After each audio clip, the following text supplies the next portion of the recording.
Good evening, everybody. Welcome to the iRacing Esports Network and welcome to sunny South America for the latest instalment of the ARL, the Apex Racing League TCR series. We're at Interlagos in Brazil, hosted the Brazilian Grand Prix. We're getting set for three, hopefully, thrilling races. Looking forward to this one, I can tell you.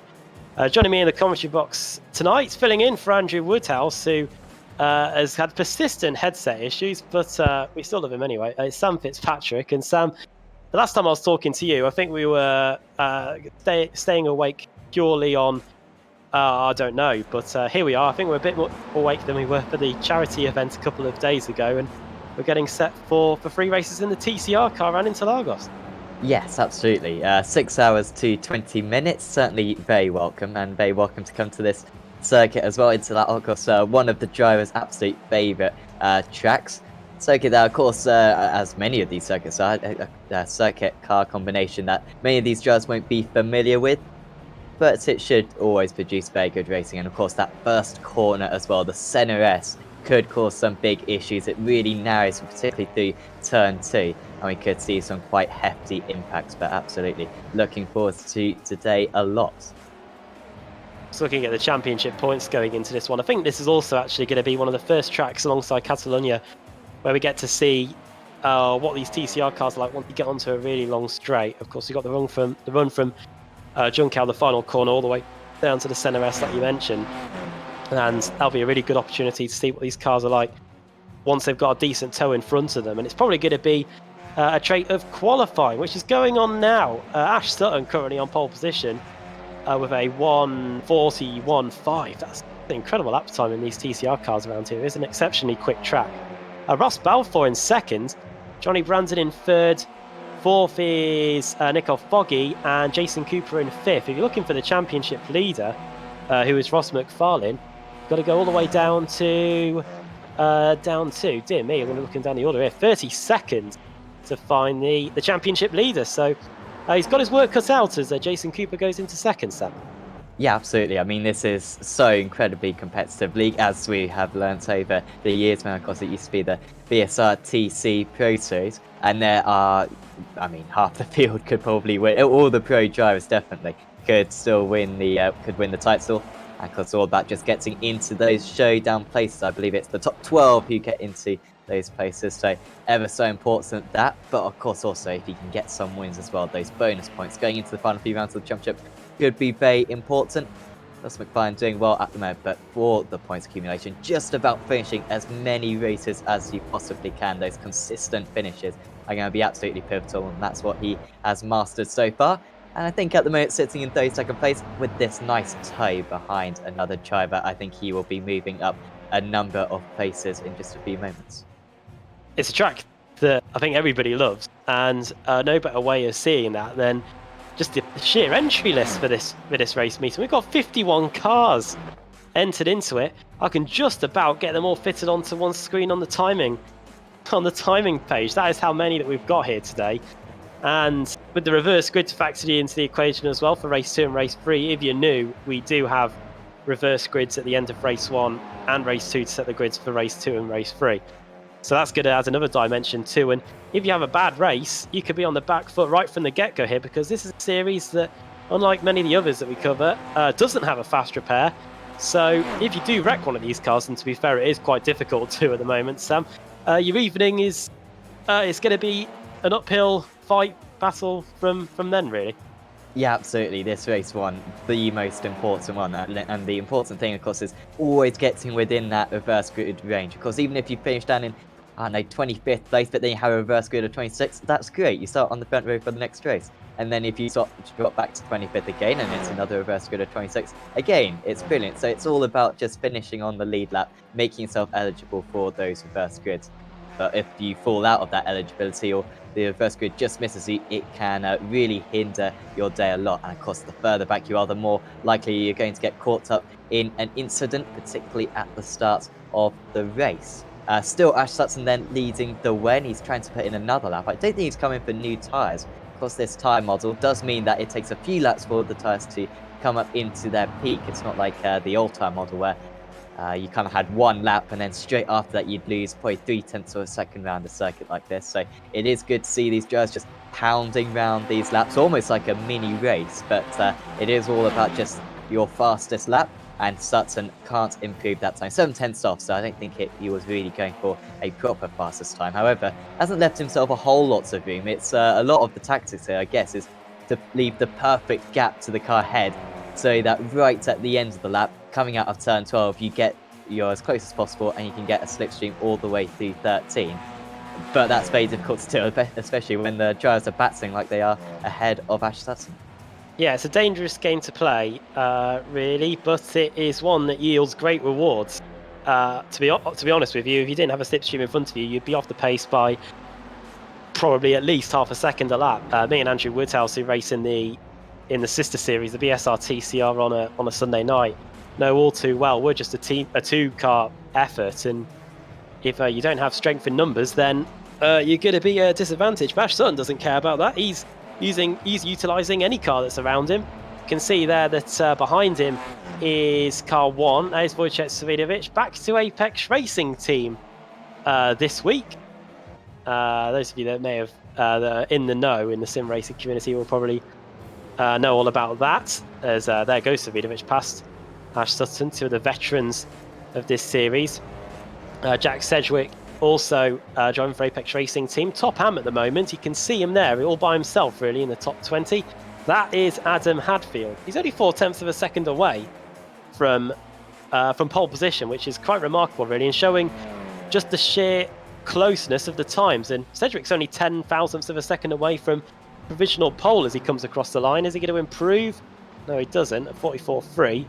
This is going to be his last opportunity to improve, Sam, because we've got just under a minute to go in the session, and the checker flag's going to be out in a matter of seconds. Yes, and unlike the official series, the drivers can complete the lap that they start. They can set as many laps as they like as well. So this is actually Jack Sedgwick's 8th lap of this session. And just looking at see if he's coming to the pits. No, they've just been straight laps. So those tyres may be falling off a little bit, but he did have his fastest lap on lap 6, so just a few moments ago. And you can see he's in a pretty good range, trying to just stay in the slipstream of that car ahead. And going to be very important, just getting a bit of a slide there on corner entry, maybe just clipping the grass, because can't afford to pick up a 1x. Shouldn't be too much of an issue around this circuit, particularly around this part of the track. Just want to keep the car in the middle of the track, keep your car ready for the next corner, particularly in these front-wheel drive TCR cars, which don't have terrific change of direction. And Savidovic just maybe giving his rival a little bit of a slipstream, because Savidovic is dropping back into the car number 2. And of course, this final turn 12, it is such an important corner, because this is one of the longest straights, or not straights, of the entire season, flat out sections. And if you don't nail that exit, and it is very difficult to do, it's going to lose you a lot of time. And actually, car number 2 right behind him gets in a perfect draft to the line. Checker flag is out then. Here is Jack Sedgwick. Here too is Ash Sutton. Is it going to be an improvement for any of these guys? Over the line they go. Sedgwick does not improve, neither does Ash Sutton. They very nearly do. They're just about 1/10 of a second out. Not too many other cars are actually on the circuit. Dave Baker's the next highest. You can see there, because cars that are not on track are greyed out. Simmons. Baker's just come back to the pit. Simmons has just come over the line. He's done a 42.206. Stays in 8th position. Pro-Am drivers starting to come across the line now. We've got a massive clump of them all here. From 34th down to 40th. Malcolm, Smith, Gardner, Whitehead, Stevens, Draycott, and Lars Van Ryn. Good to see Chaz Draycott back in this series, by the way. I did see on his Facebook page, Chaslington, a shameless plug there for it, that he is back in the series, and his abilities in the World GT Championship are quite good. So intrigued to see how he can get on in the TCR car, and not too shabby. He's in 39th, and I'll tell you what, I think me and Andrew Woodhouse will probably be around the same place as he is right now, because it is it's mouth-wateringly tasty here, this qualifying order. So I'm just looking at the intervals on the timing tower, and it's literally hundredths of a second separating each car. Yeah, I'm just looking at Paul Smith, who we're currently selected on, and he's within 1 second of Ash Sutton. He's down in 31st place though, so that is pretty mad. I mean, I think we've got used to this so far this season. It is such a close car. Of course, lots of these teams getting the most out of this car with the setup, so there's not a whole lot of difference in that regard. And it really does come down to the drivers, and it can often just be that one special lap, gain quarters of a second, and you have no idea where you did gain it, and it can put you up many places on the grid. But well, here we are then. I think the drivers are lining up right now. Indeed they are, and the grid is up on the screen. Standing start as well. Ash Sutton starting on pole position then, 10 thousandths of a second ahead of Jack Sedgwick in second. Nico Foggy in P3, just under a tenth, covering the top 3 places. And then it's Johnny Brandon with Ross Balfour doing a good job for course in racing there in 5th, considering he's not a regular anyway. Jason Cooper in 6th, continuing a fantastic season for the Automech team. And it's Dave Baker in 7th, George Simmons 8th, 9th, 1,000th of a second behind is Ross McFarlane. And then Pete Harrod in 10th. 11th, Julian Janowski. That's 2 Automech cars inside the top 12. And then Automech not kill with Adam Hadfield, the top AM there. 13th is Jamie Rushworth. Then Alex Simpson in 14th. 15th for Wojciech Svidovic, the reigning champion, number 1. Then Sven Glatzel in 16th. Diogo Melrode, the Portuguese, starting in 17th. Then it's Dan Kraft, Miguel Freitas, Pete Newman there in 20th. And then it's Jack Ashton, Mark Woodhouse, Michael Hall in this other Sim Sports Racing USA car. And then Chris Wood in 24th. We're only just halfway through the grid. Lewis Bibby, 25th. Then it's Ben Palmer, Maciek Sakovic, Adam McNally. Then Matt Bunn, 6 thousandths per second behind. Then it's Adam Hedgecock, Paul Smith. Then Rich Warmingham, Jack McIntyre. The Italian for the Leo Racing team, Ali Puoti. And then it's Scott Malcolm, Sean Gardner there in 36th. 37th, Andrew Whitehead, setting exactly the same time as him, Kip Stevens. Then it's Chaz Draycott, Lars Van Rijn, Simon Field, Martin Sampson, Ferenc Kern. Most of these cars now not setting times. Then Colin Cunniff, Jake Blackhall, David Von Breck, and the rest of them. Here we go then.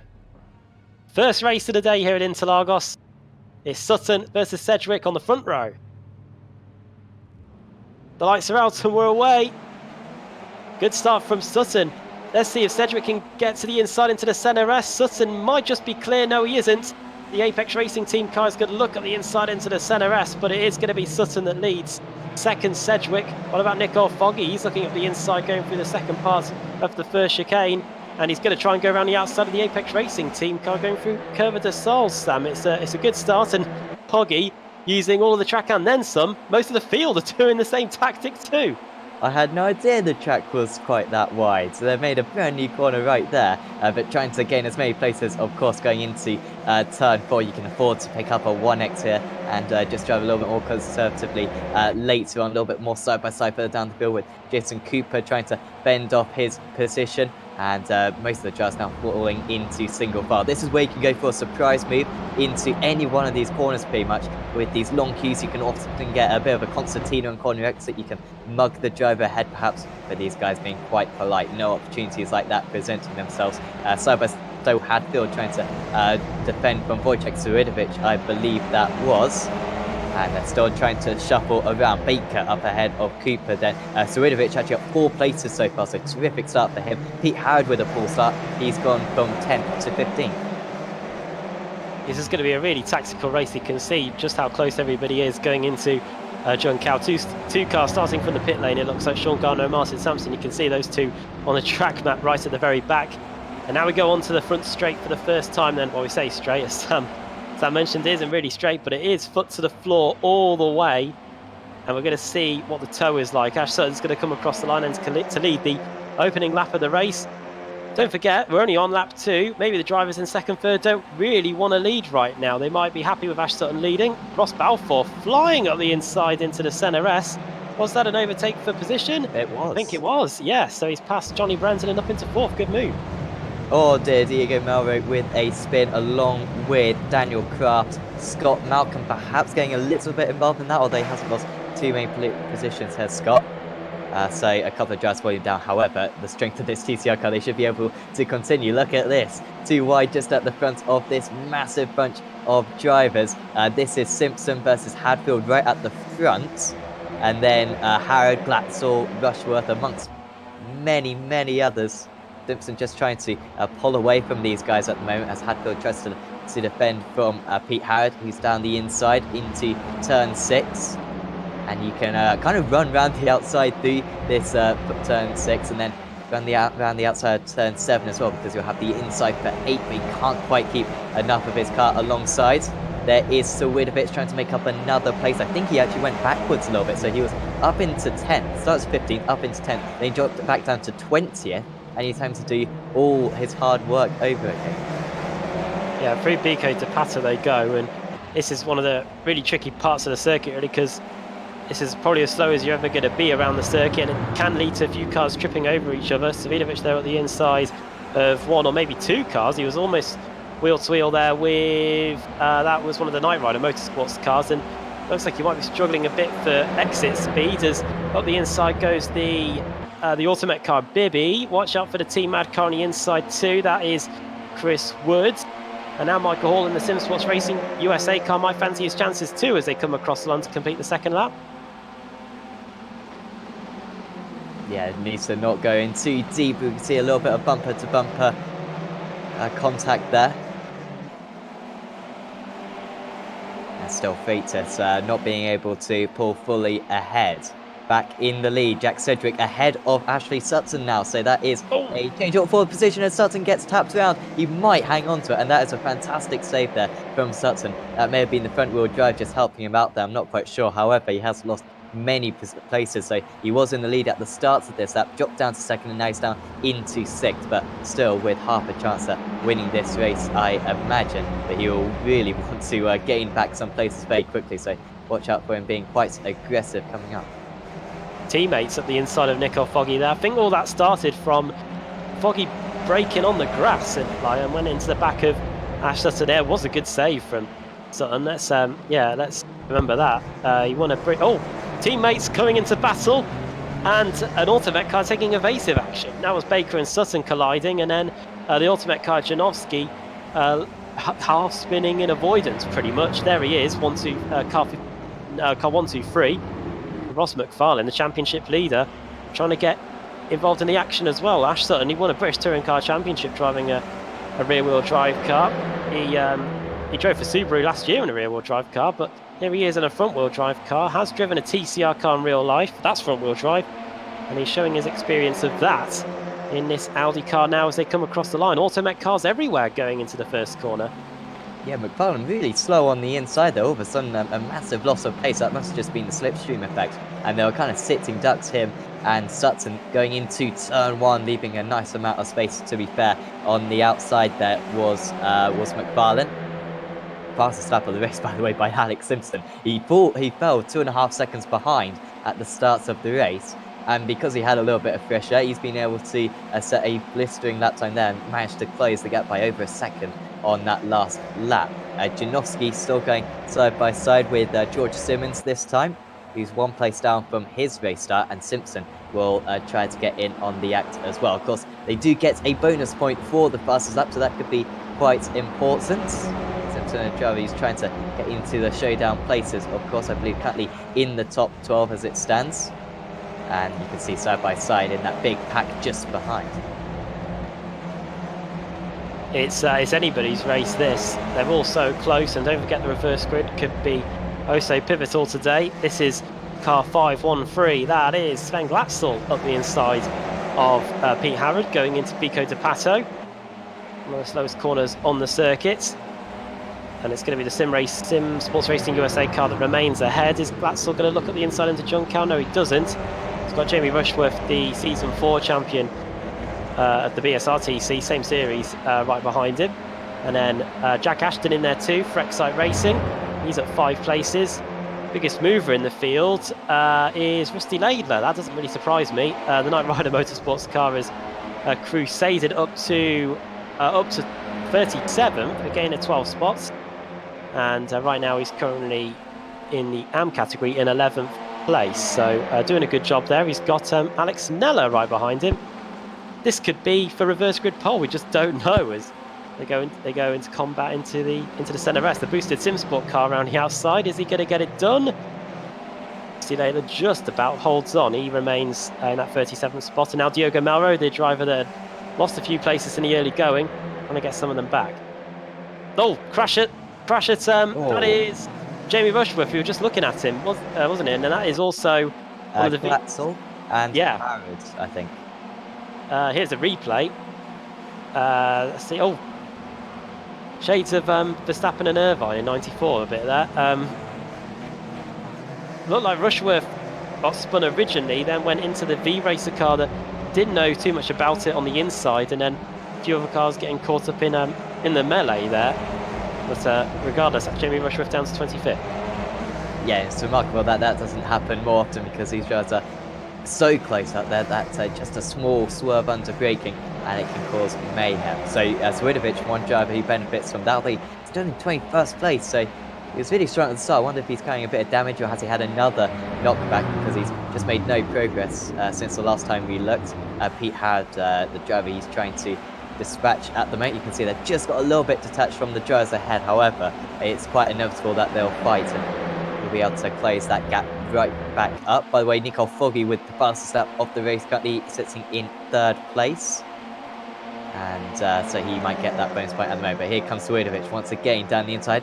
Not defending it too much, maybe feeling as though he's going to let the Apex Racing Team driver pass now and then follow him later on. No, he's trying to keep check position as long as he possibly can. Almost shoves out Swidovic there. They need contact, and there's contact there for certain. 3 cars, and in the end, a couple of them take each other out, and now more cars get involved as well, and that's a big hit as well. That might be a retirement for Richard Warman. Oh dear, yeah, slammed into the Armco barrier. There's not too many of them around here. These TCR cars, though, they do look like they're made of strong stuff, and the car didn't look too out of kilter there. So Warmingham might be able to continue and salvage something. Too wide, too deep here going into, and a little bit of nudging as well. That was Ashton getting tapped by 102. That was Ben Palmer. On the outside there is the Automet not killed car, Adam Hadfield, who remains the top Pro-Am driver in the field, scrapping away with some of the best in the ARL TCR car. And this is a hot spot for Sim Sports Racing USA. They've got 2 cars here. They've got Palmer and they've got Michael Hall. And is Palmer looking up the inside into Vico de Pato, and it looks like he's got the move done on the Automet car. Or has he? And that's one of the traits of this Interlagos circuit. So if you're hanging out around the outside, you can almost get back alongside, and in Hadfield's case, get back through going into junk out. Yeah, through many of these corners in the middle part of the lap, so many of them are kind of left, right, so absolutely right, just keep it around the outside, and some of them are banked as well, so a bit more grip on the outside. Ross Balfour moves into the lead then, the 518 car, having some connection issues though, that could well help him though.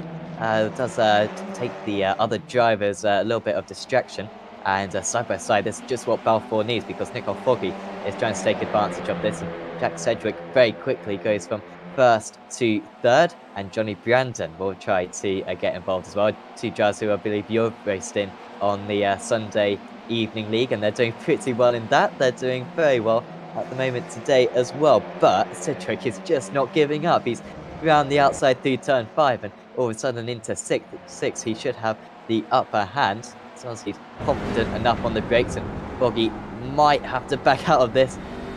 Maintaining it round the outside. Brandon probably won't want to take too much influence of this, seeing that he doesn't want to influence his teammate too much. And Foggy has miraculously now got the high ground, but Sedgwick is just not giving in. There's going to be contact. I think they made contact a few times on this lap, and now for half a lap they have been alongside. Foggy, can he keep his nose in there again into turn 11? Yes, he will, and he'll have the inside for turn 12 as well, and gets his nose ahead now. Will Brandon just dive down the inside, try to maybe put his rivals' minds at confusion?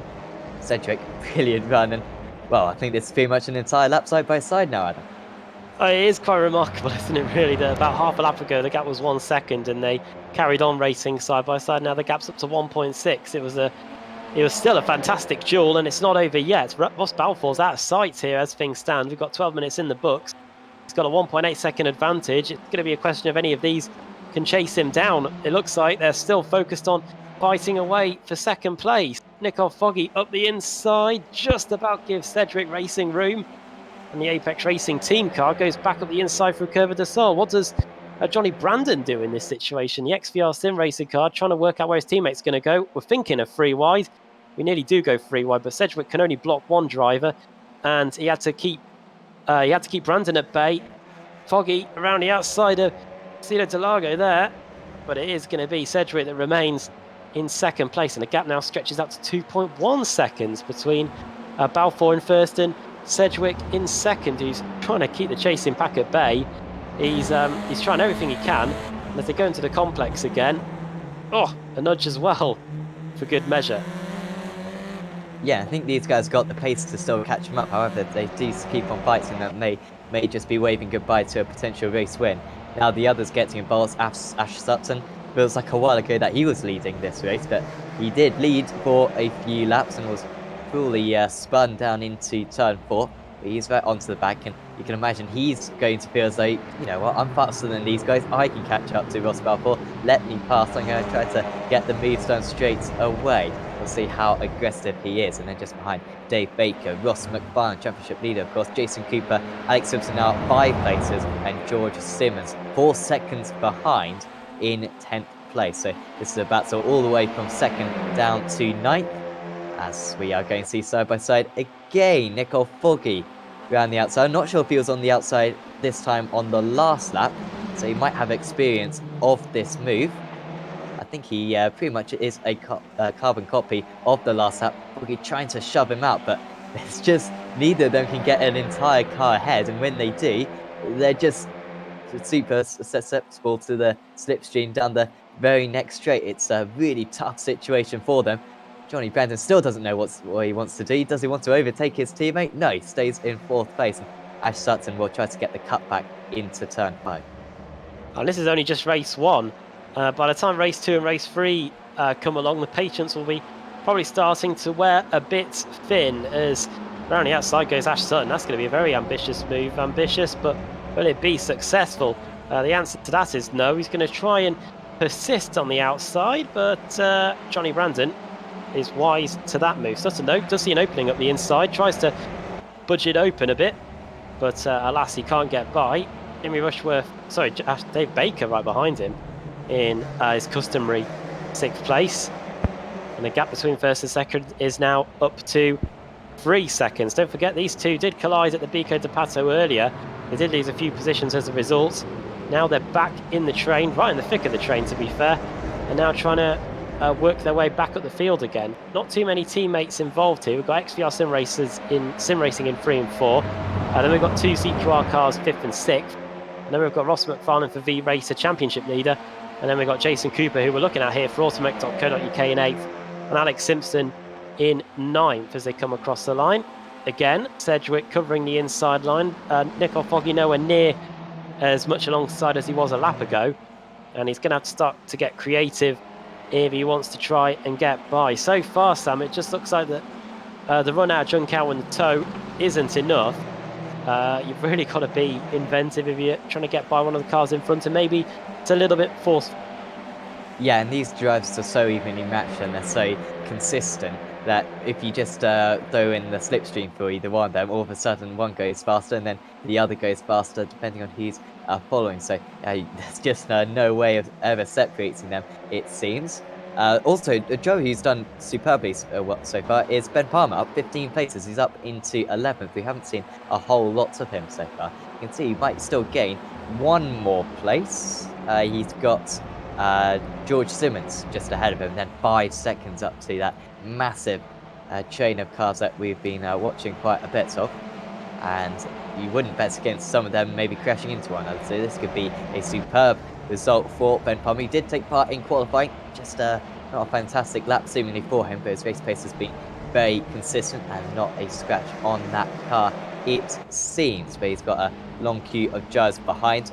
Jack McIntyre, a lot of changes between Harad, Suridovic, McIntyre and Co. Here they are, almost contact. There was contact. Suridovic with a nice save there, has to leave a little bit of room for his rival on the inside for turn 12.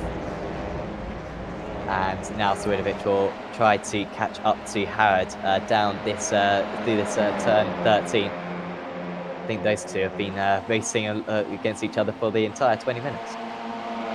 you look at that battle graphic and you see so many big names in there. Pete Harrod, 2-time Club Series champion in the Kia. Wojciech Savidovic, reigning champion. Jack McIntyre, very good too. Sakovic, he's won a championship in a touring car as well in the Kia. So too Jamie Rushworth. Sven Glatzel pushing many drivers in the past. And this is all for a position. Oh my goodness me! There's Wow. many cars on the front straight, and that's car 60. That is Chaz Draycott, privateer, back in the series for the first time in a long time. It starts in front. It starts with one of the KRO cars. That may have been Rusty Laidler. And Jake he nearly made it through, but he didn't. And then everybody else, get on the brakes, guys. Some do, some don't. 41 definitely didn't. That was Colin Cunniff going for a wild ride. Everybody else doesn't help that. It doesn't help that Cunniff is trying to do a 3-point turn in the middle of the road, and we have lost quite a lot of cars. That is Jake Blackcourt out, Alex Nella out, Bibby also out. That was the Automech car that we saw there. Draycott also out. So 4 cars done for the opening race, and they're going to be at the back for race 2 because I think we still got one more lap to go after this one, so they will not be classified. But wow, what a big wreck that was on the front straight. Yeah, definitely. The walls are pretty close down that pit straight. So if you do have a crash, then you're kind of contained on the circuit. But usually you don't have contact going through turn 13. So here we go. I mean, this is out and out for pride. I mean, the points difference between second and third isn't massive. You get some bonus points as well when you go into the showdown as well.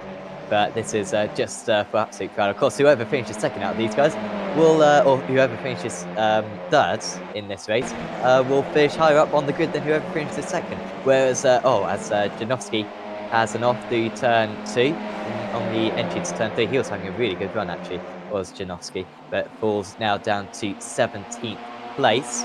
Palmer, can the recovery be complete? This would pretty much be as high up as he could possibly have wished to finish earlier on. The race picks up a 1x on the outside, but last lap he's clearly got a few to spare, and he is maybe up into 10th place now, is Ben Palmer. As Sutton running wide, trying to get past Brandon, I imagine. And in fact, what happened to Brandon? Brandon's dropped down, in fact. Baker's moved up into the top 3 now. Yeah, Foggy is in 5th. Ross McFarlane's gained massively out of that as well. He's up to 4th. Johnny Brandon, there you are, you mentioned it. He's in 7th place, and the championship leader, who was looking to be finishing in the bottom half of the top 10, is now up into the best of the rest position in 4th. This is the final lap as well.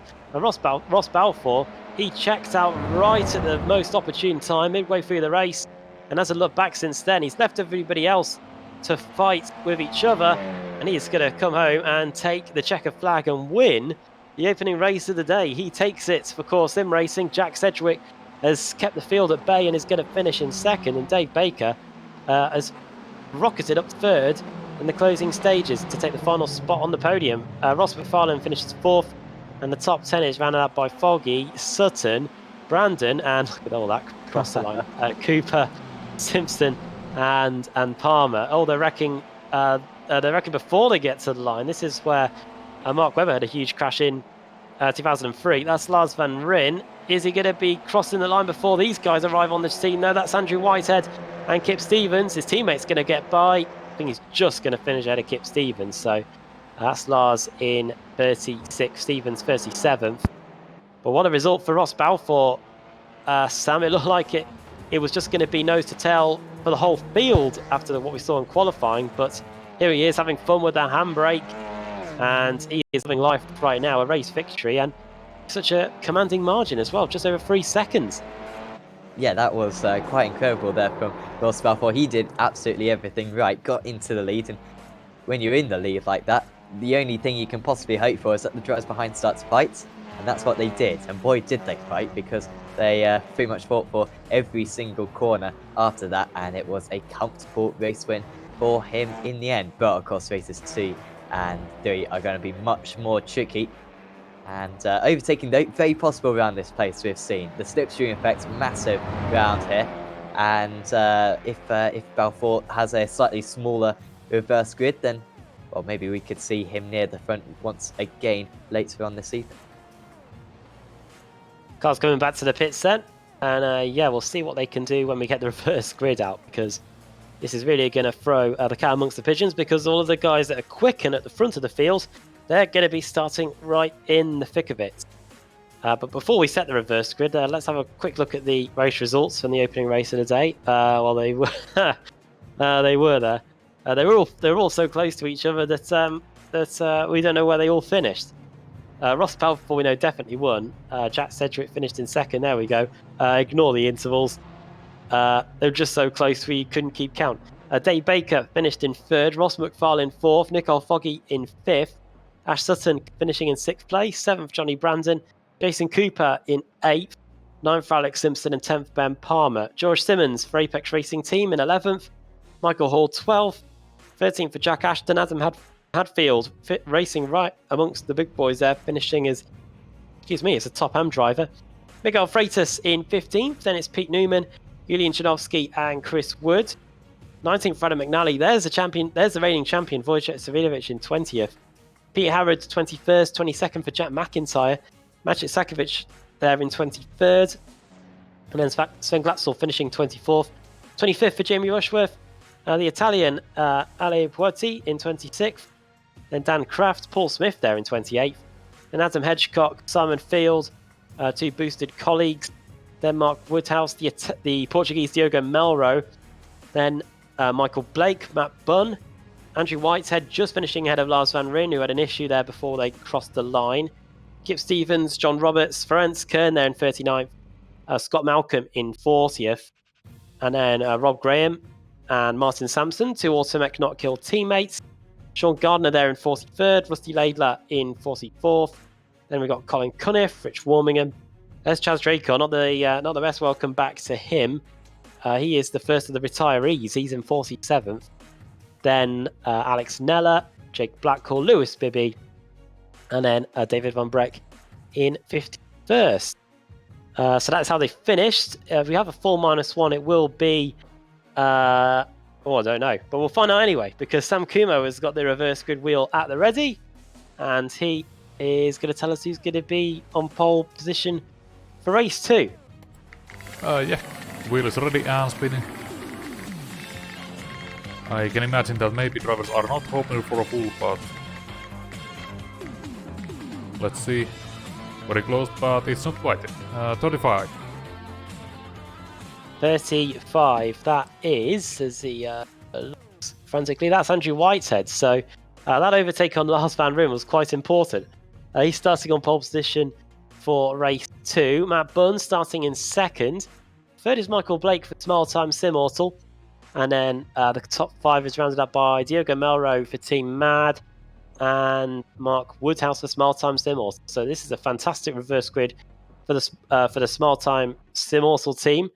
Will they be able to take advantage of it? That's the question, and we'll be finding out the answer, among other things, when we come back here on the iRacing Esports Network in the ARL TCR Winter Series. We'll be back in a bit.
Growing up as a kid in Oklahoma, where I'm from, the Chili Bowl is the biggest race that we have.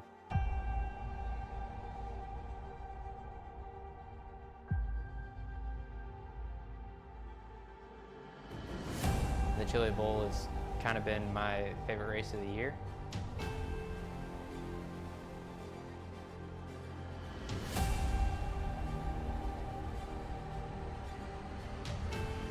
Growing up a dirt racer in Oklahoma, that's kind of the holy grail.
Coming for a splash.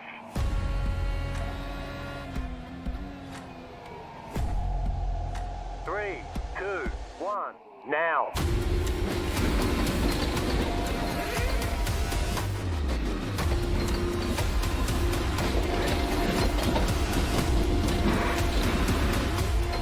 All clear. Punch it. Great job. You did really well.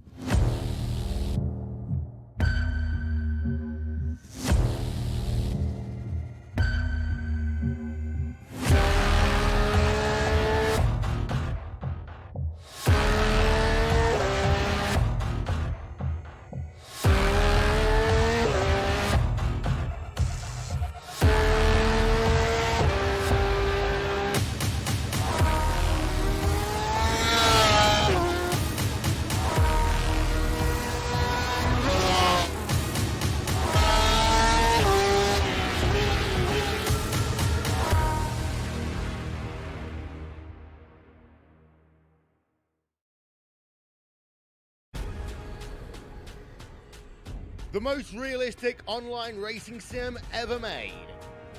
This is iRacing. Detailed laser scan tracks, fully dynamic real world cars, and over 50 series to choose from. 6 online world championships offering over $100,000 in annual prizes. This is the original esport racing game. This is iRacing.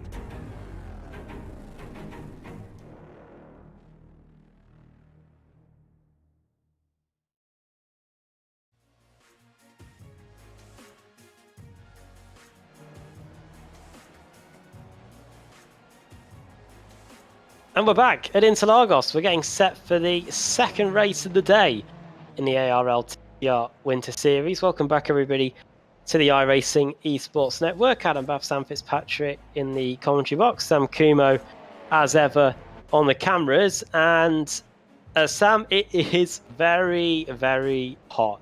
Let's look at those track temperatures. 50 degrees. Yes, and it was 51 just a moment ago. So, I mean, 50 is chilling out there. I mean, it's basically ice is on the circuit now for the drivers all of a sudden. I mean, I was racing in the Porsche Cup car in 42 degrees track temperature around this place. It's not horrendous. I mean, this car struggles anyway, I imagine, through the corners. So They'll just have to be a bit more hesitant on the throttle. They can't get on the power quite as early because they've got to brake a little bit earlier as well. So they've got to make sure that they adapt to this well, and hopefully their setups will be appropriate for this conditions. Hopefully they've had a few laps at least with this grip level. Indeed, yeah. Practice just finished. I'm heading down to the grid. And it's Andrew Whitehead that starts on pole position. One of 6 AMs inside the top 10. Matt Bunn in second, then it's Michael Blake, Diogo Melro, then Woodhouse, Simon Field, Adam Hedgecock, then Paul Smith in 8th, and Dan Craft 9th, and Ale Puoti in 10th. Then it's Jamie Bushworth 11th, Sven Glatzel in 12th, and running at the top 20, it's Maciek Sakovic, Jack McIntyre, Pete Harrod, Wojciech Svidovic, Adam McNally, Chris Wood, Julian Janowski, and Pete Newman. The rest of them cycling through the screen now as we've got just under 15 seconds to go. And Sam, try and pick a winner of that top 10. I'm struggling. I will go for Paul Smith is going to win this race. He'll love that. You've heard it He here will first. love that. Yeah. Here we go then. Getting set for the second race of the day at Interlagos. Away we go. The flag marshal waves furiously that green flag, and it's a good start from Matt Bunn. He is going to try and take the lead from Whitehead, but Whitehead has a good second phase at the start. It's going to be the KRM Motorsport car, the KRM car at the inside into the Senna S. But Whitehead is just in front, is he? No, they collide.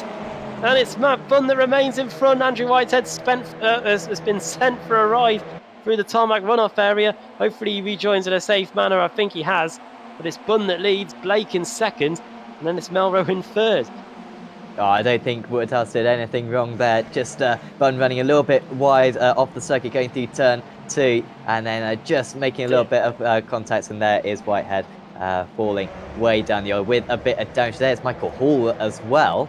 He started in the midfield, I believe. And Sven Glatzel taking the Nelson Piquet line, I believe, from 2009. But fortunately, he doesn't go dangerously back onto the circuit. He's pretty much taking missing all these corners. And actually, he'll rejoin in a decent place. It ought to be a decent slowdown, though. I'm not sure if iRacing even considers that line, as we've got a couple of jazz on Paul Smith. Well, he's just done that to spite me, I imagine. He's dropping down the order. He's down 7 places from his start. Newman up 8 places. McNally up 6. Harrod up 6. Suridovic with another great start. He's up into 7th from 16th on the grid. And all this is going on as well as they start the climb up turn 13 for the first time in this race. Yeah, absolutely crazy that. Mark Woodhouse versus Michael Blake going on for third and fourth. That looked like that was changing. It's too wide. Where everywhere you look in this camera shot as they come across the line to complete the opening lap, it's Melro, it's Bunn, then it's Woodhouse and Blake. Blake there on the outside in the white, green and black and orange Simultal Smile Time car. He's looking back up the inside, and everybody else has got exactly the same idea as him going through the first corner. There's Jack Ashton that we're looking at in the Excite iRacing car. He's in 16th. Here is Ash Sutton. He's on the move. 8 places gained after 1 lap. You'd think that is the most positions gained in the field, but you'd be wrong. That is Jake Blackwell, who's gained 13. He's in 36th. He's had a pretty good opening lap. There he is in the KRM car. So it's not KRMM, it's KRM. And Alex Simpson, Ash Sutton dropping down the order. No, they're off. There you go. Exit 2 of... XPR. 2 XPR. It's not too bad for them. Johnny Brandon, Nicole Foggy. Oh, Yes. Richard Warren. It is Foggy, yeah. Oh, Yeah. wow. So those two are fighting for 3rd and 4th, or even 2nd and 4th in race 1. But that is a hefty impact. Once again, these TCR cars are built of stone, so they should be able to rescue this to the end of the race. But will need a massive reverse grip if they're going to salvage anything from their race 3, or otherwise they're going to be starting a long way down for the last race of the evening. Puozzi, he's really impressed so far. Of course, his first ever race, and it's up 3 places, and this is a nice position to be in. Nice slipstream change just ahead of him. Now he has to go into second farm, and he has to hope that at least he does get some kind of tow from the driver ahead, which he is getting from the Team Mad car. Right at the head of this, of course, is Dan Kraft, and then Mark Woodhouse, Wojciech Swidovic, then it's Harrod and Pruwotzi. Kraft with the better line on the entry. Swidovic deep on the brakes. Is there going to be contact? No, he stays just about to the inside. Oh. Now there's contact, and Swidovic might just lose out big time here. Falls off the circuit, and now he loses 2 places. Going round the outside, there is Pruwotzi, so he almost gets up into 5th place. Woodhouse, though, with good exit from turn 3, and he has the better line for turn 4. However, Pruwotzi with very good straight line speed. He can just be deep on the brakes. He might be able to make this one stick, and that is what he does. So very nice job there from the Italian. He's up into 5th place now. Yeah, Pruwotzi into 5th place now. Yeah, what's the line from that famous British sci-fi series? You can't kill a stone. And yeah, right now the Audi is really made of strong stuff. I wonder if it'll be the same when the damage model is the new damage model is brought over to this car. That's what me and Andrew Woodhouse have been saying quite a lot anyway. Side by side here, this is Jack McIntyre versus Adam McNally. This is over 10th and 11th. Careful, very close to a quarter panel there. Oh, and it nearly happens. The Excite car sent into the side of the V Racer, but he was able to hold on there. He drifted out wide on the exit. Bico de Pato did Adam McNally, and now he's got Pete Newman for company. Newman looking up the inside, potentially into Junkow, thinks better of it. He's going to try and get the exit out of Junkow to really try and harass the Excite car, and he has got a decent exit just in front of these guys. You can see Simon Field is starting to feel the pressure as well. Battle for the lead then. Diogo Melro versus Matt Bunn. Dan Kraft versus Michael Blake for the final spot on the podium as well. It's all kicking off as we go into the first corner. Melro trying to keep the lead. It is Melro. Around the outside, is the KRM car going to go? He thinks of it, does Matt Bunn. But he decides to stay in 2nd place as we have hit 1/4 distance. And these guys have got quite a healthy advantage as Sven Glatzel and Janowski have dropping down the order for some reason. Something's kicks off there, and there they are in the battle for 27th place. There's quite a lot of action going on. 3 wide just in the foreground of that shot. Throw a blanket over them, and someone's been hit. Oh, that's the Automet car, 62. That's Adam Hadfield, who did so well in race 1. Comes back on again, but now he's down to 22nd. Yeah, that was quite miraculous. He didn't make contact with, was it Freitas or... no, it was just, I think it was Palmer who very nearly made contact with. So that was a bit of a miracle there. Neither of them came away with too much damage. Simpson trying to run around the outside here. Gets the inside for the next corner. But now he has the outside for this following corner. From my experience round Interlagos, I mean, this is in like GTs rather than touring cars, but it can be very simple to defend on this place. You just get the car right to the inside as Pete Newman. He had a pretty good start, actually, I believe. I think he gained 5 places on the start, but I think he's towed back to the pits. Yeah, that's unfortunate for him. He was looking okay there, and I thought Pete Newman was on for a strong result, but it just comes to nothing here. Here is the battle between the race 1 winner, Ross Balfour. He's got Miguel Freitas in front of him, and he's got Freitas' teammate, Chris Wood, looking behind 2. Over the line they go to start lap 5.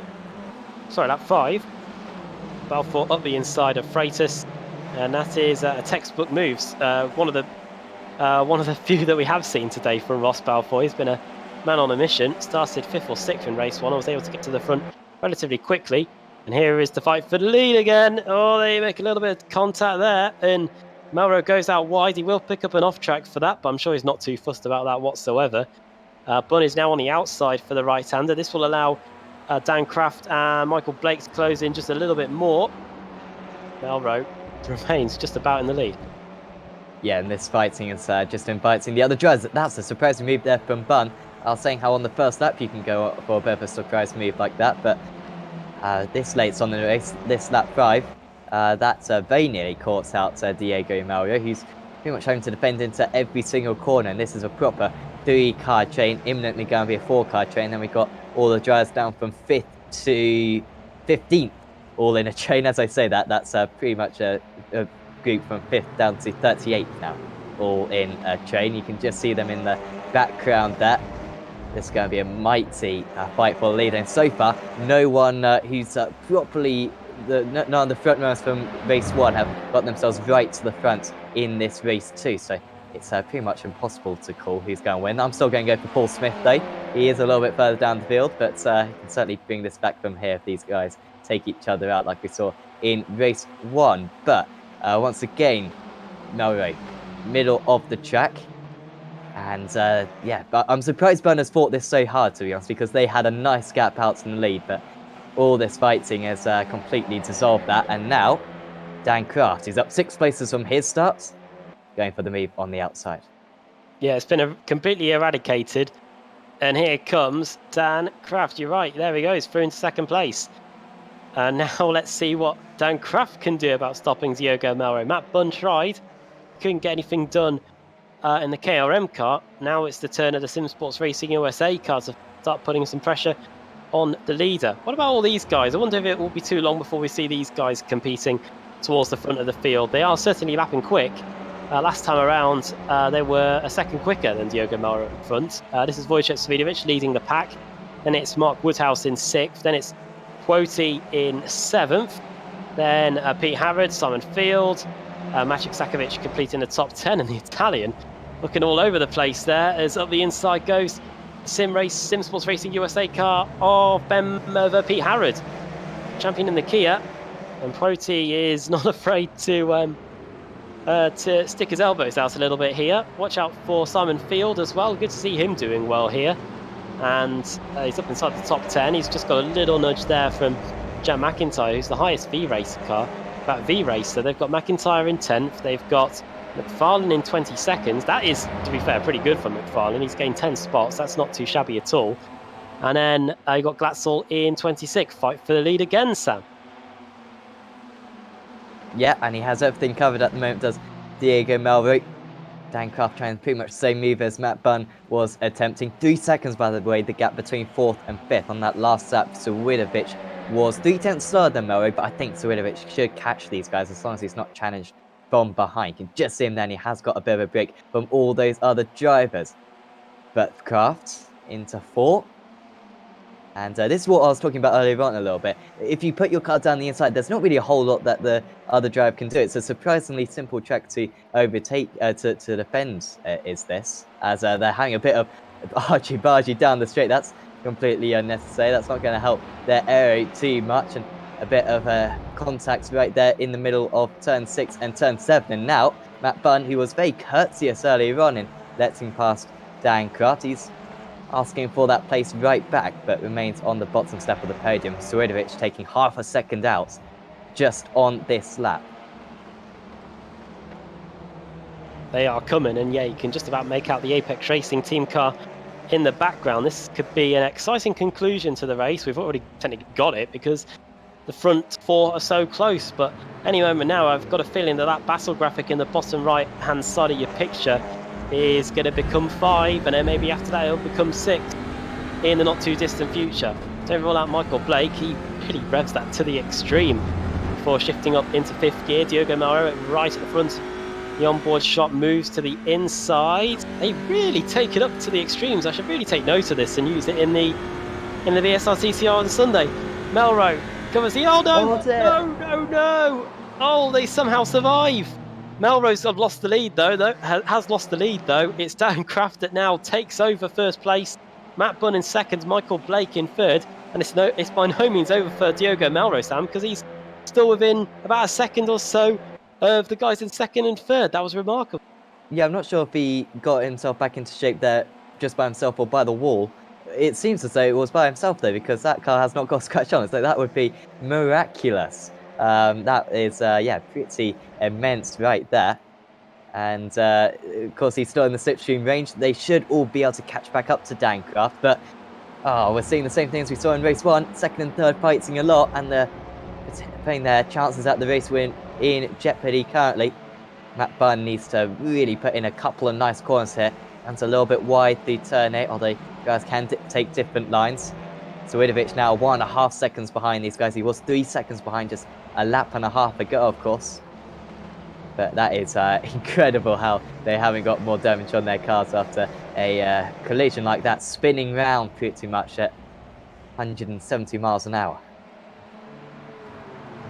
Truly incredible, yeah. I think if that was in the Kia, they would have been done for. Problems for Paul Smith, or even more problems for Paul Smith as he gets clattered into by Jason Cooper. Have some of that, the Yorkshireman says. I was talking to someone the other day, oh, it's today in fact. Oh, more of that in a moment. There's Chris Woodlock up the inside, and now here comes the KRM car of Jake Blackhall, who has been a man on a mission. 22 places gained for him, and he's trying to make that even more as he looks up the inside through the final few corners. Looks like there might be more movement at the front again as they come across the line.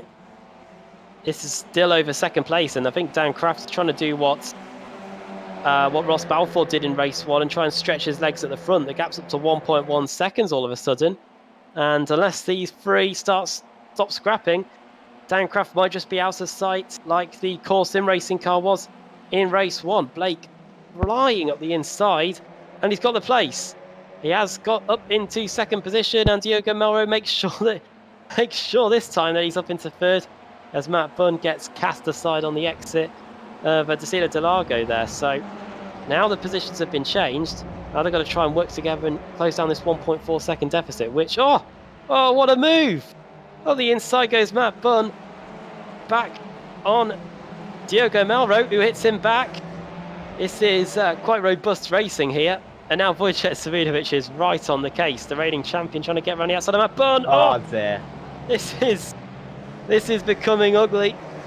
And now Wojciech trying to go around the outside of Matt Bunn. What's car 111 going to have in response to the reigning champion? It has been Melro versus Harrod for the last lap. And now the Apex Racing car is the innocent party in all this. He just wants to try and get by. I mean, one of these guys is going to finish this race, and I feel like two of these guys aren't going to finish this race as well, because there is a lot of blood boiling currently between these two. I think it was those two that made contact going into turn 1 a few laps ago, which nearly spelled the end of their race. They got away with that, but they're very fortunate to get away with all those incidents on the last lap. As to the inside goes the Team Mad car. Gets on the brakes early, and now they do make contact against Savidovic. Gets a bit of a tap as well. He runs wide. Burn is way off the circuit. Great shame for him after fighting for the lead earlier on.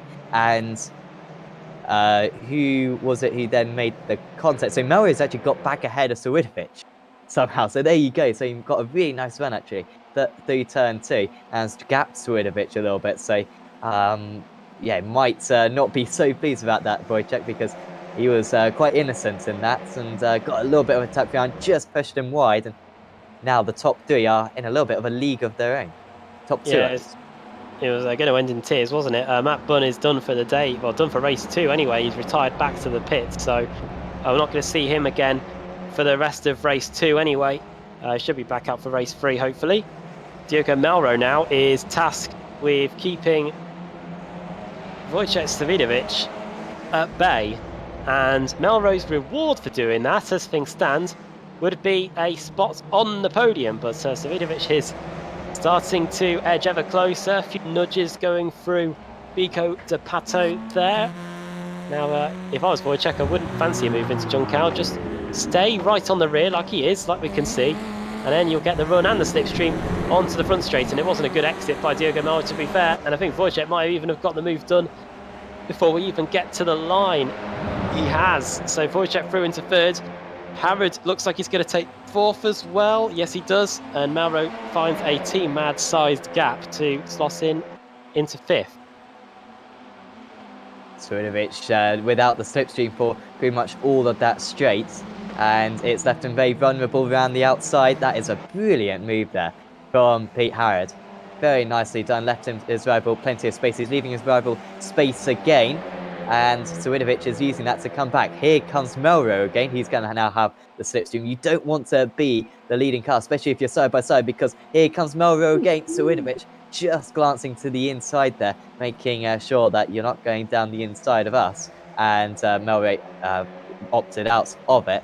Now, Savidovic moves back up into third place, had into fourth, and Melro will have to go round the outside. Going to be a tough move, but we've seen this work out a few times today. But if it doesn't work out, then he's going to lose a place to the drivers behind.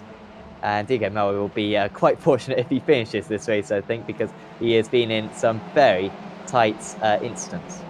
Well, he's only got to hold on for 1.5 more laps. Tell you what, the track temperature is baking and the action has been red hot here. You can see 48 degrees. It's cooled down just a little bit more. 48 degrees compared to 51 when we entered the session earlier. It's 3:45 in the afternoon here in Sao Paulo. Look at this, 3 wide. This is Puoti. Up the inside goes the Team Ads car there, Sakovic. He's not going to have the best of momentum on the exit. And that's to the advantage of Jack McIntyre, who is now in 7th. It's very nearly 3 wide behind them. That's Ashton, Puoti, the Italian, and then Simon Field. Ali Puoti, incidentally, in the same place as he started. Same with Mark Woodhouse, who's in 5th. Change for 2nd, potentially. This is Wojciech Savidovic versus Michael Blake. Oh, good positioning there by Michael. He's only got to hold on for 1 more lap. And tell the Apex Racing team car is desperate to get by. He's not going to win the race, Wojciech, but he does need the points. Dan Kraft has got a 3.4 second advantage, but if Michael Blake can keep Wojciech at bay, that is going to be a massive achievement. But you can see, Sam, the writing could be on the wall, and up the inside goes Wojciech now. Nicely done. Brilliant run out to that corner, just squared off the corner a bit. And now you can see how Blake got such a bad run that Woodhouse will get his car ahead momentarily. A bit of curb for Harrod on the inside, maybe just unsettling the car a bit. And they're going to be very susceptible on the run to the line from these drivers behind, just because now all of a sudden Melrose back into the slipstream range, so could get a podium out of this Diego Melrose, which would be quite incredible. But he's got to pass his teammate ahead as well, of Mark Woodhouse. That'd be a brilliant result for Gardner Group 82 if he could get 3rd place. And these battles are going to be continued basically into race 2 when we have the reverse grid. These guys may well be at the front, including Miguel Freitas, but absolutely Dan Kraft has done everything right, and pretty much a repeat of the race that we saw in race 1. What a result this is for Dan Kraft and Sim Sports Racing USA. He's going to come across the line and take victory here in race 2 of the day in the ARL TCR Winter Series. Wojciech Savidovic fights from 16th to finish in P2. And then Pete Harrod comes home in 3rd place to complete the podium. Michael Blake and Mark Woodhouse, strong results from them. They finished 1 and 2 in the Pro-Am category. 4th and 5th overall. Look at this. Wheel to the line. It's going to be a drag race. Get the camera at the ready. God knows where Martin Sampson's going. He's still on the circuit though. And who's it going to be? This could be crucial in terms of the reverse grid. It's Rich Warmingham that comes home in 36th place ahead of Rob Graham in 37th. 0.02 of a second between those two. And I doubt it was much more than that for the 12 laps that they completed. But yeah, another mega tight battle through the middle there. But those bunches at the front, I mean, I think race 3, hopefully we see a proper fight for the lead. But it kind of shows if you can get to the lead and let the others kind of self-destruct their race, can be quite a simple drive for you. And Dan Croft with a 3-second lead by the end of that. Are you not entertained? I sure am. Yeah, well, yeah, it was similar to race 1, to be fair, because yeah, Dan Kraft did pull away in the second half of the race in similar fashion to Ross Balfour. I mean, he did start in 9th, to be honest, so I am downplaying this a little bit. I mean, he did have to war his way up and only took the lead with about 8 minutes to go. But then after that, faultless from him. Well, as Dan Kraft makes his way back to the pits, we can take stock and look at the results before we get onto the reverse grid. Dan Kraft wins then, Wojciech Savidovic finishing in 2nd, Pete Harrod in 3rd, then Michael Blake and Mark Woodhouse, we complimented them on their good drives today.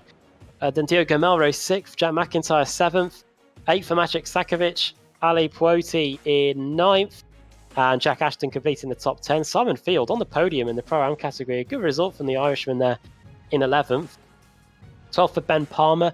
Sim Sports Racing USA having a good run of things today.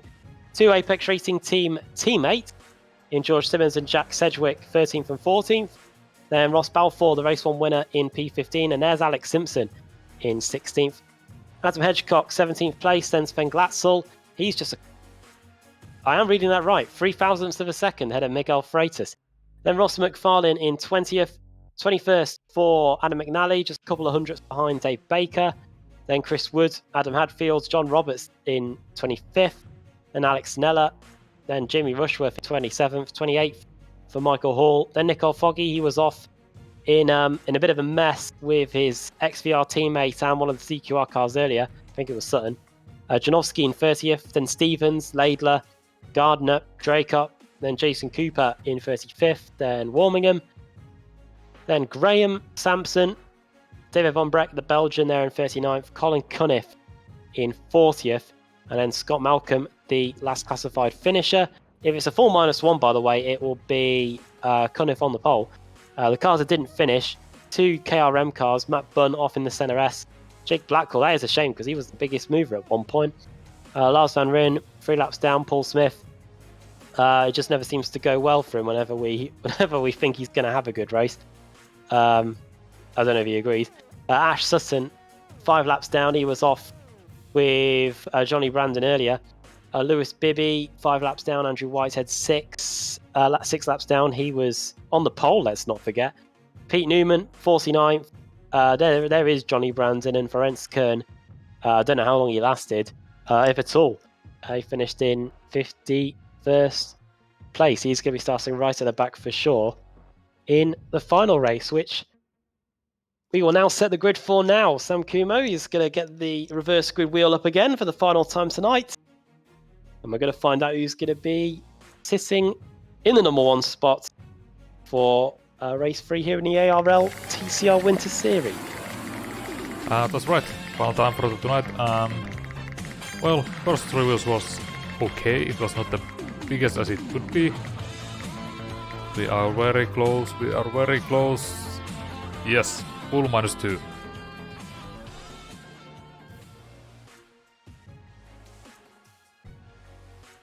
At least I think he is. Oh, full -2. Pull -2. Which, oh god. Listen now needs to... Sam, I think we might need the results back up on the screen because I can't remember. Colin Cunniff. Oh god. Oh, sorry, no, it's not Colin Cunniff. David Van Broek. There Had we one go. job. He went from 51st to 39th, so he deserves that with some nice game. So yeah, David Van Broek will be on pole position. Martin Sampson in 2nd place. Richard Warmingham starting up in 4th for that one. Also, Jason Cooper pretty far up. So a few kind of drivers who you'd expect who had a slightly poorer round in that one just due to spins and contact and stuff. Slightly near the front for that race 3. So some dark horses, perhaps some favourites for that race 3 of the evening, the final race of the evening. Which we are going to look forward to because it's coming up after the break here on the iRacing Esports Network. Don't go anywhere because the action we've seen tonight has been truly terrific, and hopefully we get more of the same in race 3. We've got a big reverse grid to whet the appetite, and we'll be back in a moment where we'll be on the grid getting set for race 3 in the ARL TCR Winter Series.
growing up as a kid in Oklahoma, where I'm from, the Chili Bowl is the biggest race that we have.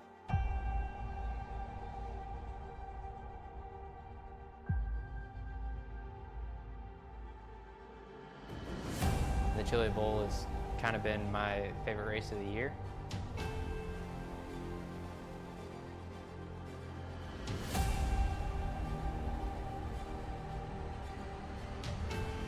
Growing up a dirt racer in Oklahoma, that's kind of the holy grail.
Coming for a splash.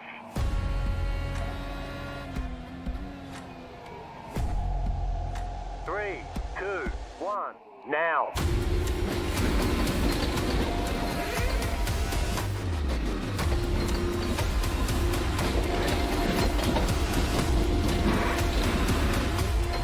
All clear, punch it. Great job, you did really well.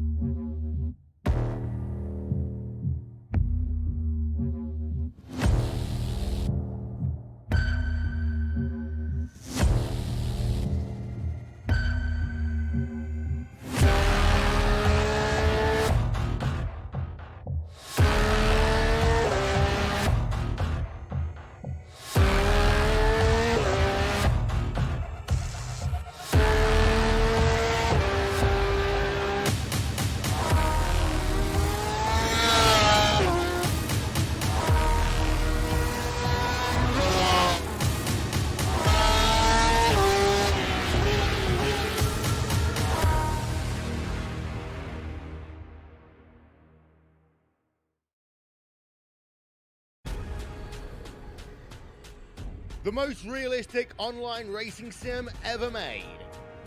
This is iRacing. Detailed laser scan tracks, fully dynamic real world cars, and over 50 series to choose from.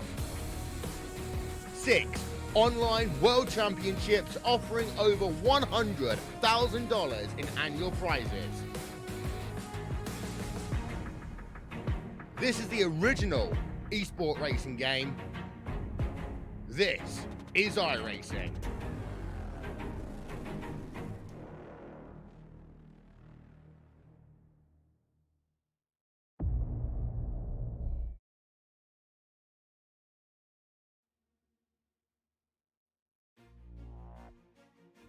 We're back on the iRacing Esports Network, getting set for the final race of the day here in the ARL TCR Winter Series. We've had 2 fantastic races. Now we've got a full -2 reverse grid to try and top it. Top those 2, I should say. In the commentary boxes, we have been all night. It's Adam Bath, Sam Fitzpatrick, and Sam Koo on the cameras. And Sam, two good wins today for Ross Balfour and Dan Kraft. Both of them, it's been pretty close in the early going, and then the second and third start to scrap. On both occasions, they then started to stretch their legs and win by a comfortable margin. Do you reckon we'll see that in race 3? Yeah, it certainly seems to be a possibility. And it really just depends which drivers are in second and third place. I mean, we've seen some really tight battles, quite hotly contested, and maybe emotions running over, and those drivers getting a little bit over aggressive out there. So not sure what we're going to see in this one, but of course it's going to be close at the start. And what those two drivers did excellently was rise from the lower ends of the top 10 up to the front within the first half of the race. And that's what these guys got to do. Got to keep their cars clean, but got to make a lot of moves in the early stages. Indeed, yeah. The starting grid is up on the screen. It's David Von Breck starting on pole, Martin Sampson second. Third is Rob Graham, then Rich Warmingham, Jason Cooper, Charles Draycott starting up in 6th place. That's good for him. Then Sean Gardner, Rusty Laidler. That's a good starting grid position for him as well.